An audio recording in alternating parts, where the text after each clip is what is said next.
Well, how many circumstances are there in a day? I don't know, Frankie. How many circumstances are in a day? Let's talk about that. 5 minutes with Frankie.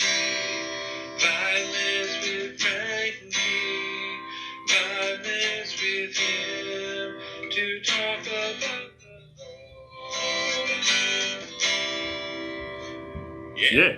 So, good afternoon. It's 3:23 in the afternoon. Anyway, good afternoon on this Thanksgiving Day.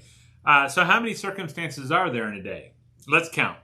The circumstance of getting up in the morning, the circumstance of taking a shower in the morning, the circumstance of going to work in the morning, circumstance of having a family, the circumstance of eating breakfast, the circumstance of maybe getting yelled at work, the circumstance of maybe getting beat up at work, the circumstance of maybe having a great day at work, the circumstance. We can just keep going on and on. Every time I breathe, or we rest, or we talk, or we move, there's all kinds of circumstances in our life, right? Or there could be big circumstances like, somebody has passed away, or there was a birth in the family, or there's traveling, or, sickness, or there could be little things like, you read a book today, or you've seen a movie, all kinds of circumstances. Or, you have to go Facebook Live on Sunday because of unforeseen circumstances.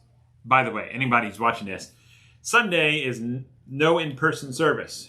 It's just Facebook Live. So don't come to the church building, just watch on Facebook Live. Unforeseen circumstances. But anyway, there are all kinds of circumstances, right?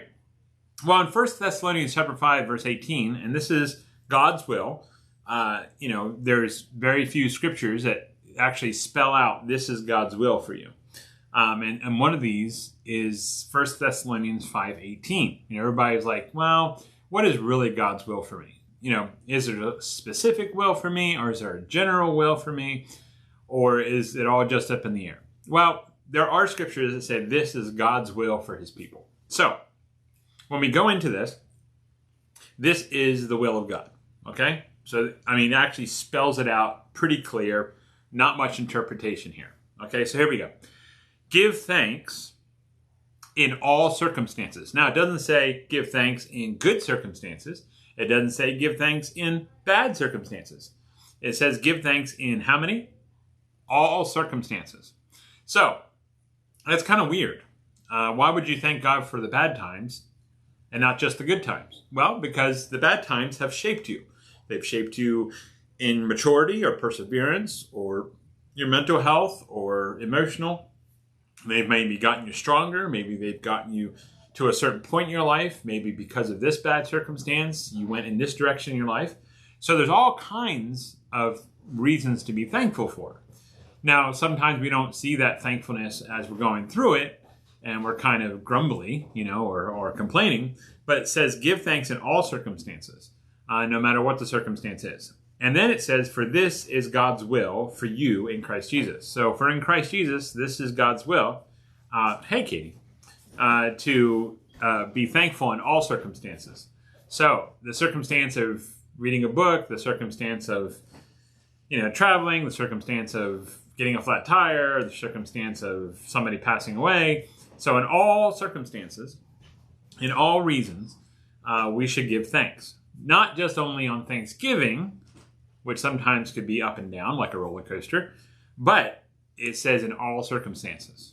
So I encourage you today to think of a circumstance, maybe you're in one today, that you should give thanks to God for.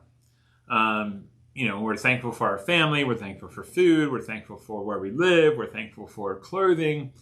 But maybe we should go around the table and start saying thankful to God for maybe some of the bad things. Because it's shaped us, it's made us who we are, it's brought us to this point in our life.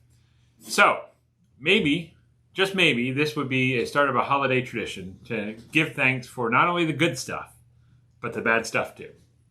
Because it says here, give thanks in all circumstances, for this is God's will for you in Christ Jesus. Well, hope you have a good Thanksgiving. Hope that you're with family or friends or with somebody. Or even if you're Facebook with each other, or across the country. Either way, hopefully you're with family and friends this Thanksgiving. I love you. Jesus loves you too. You have a great food, great day, and a great Thanksgiving.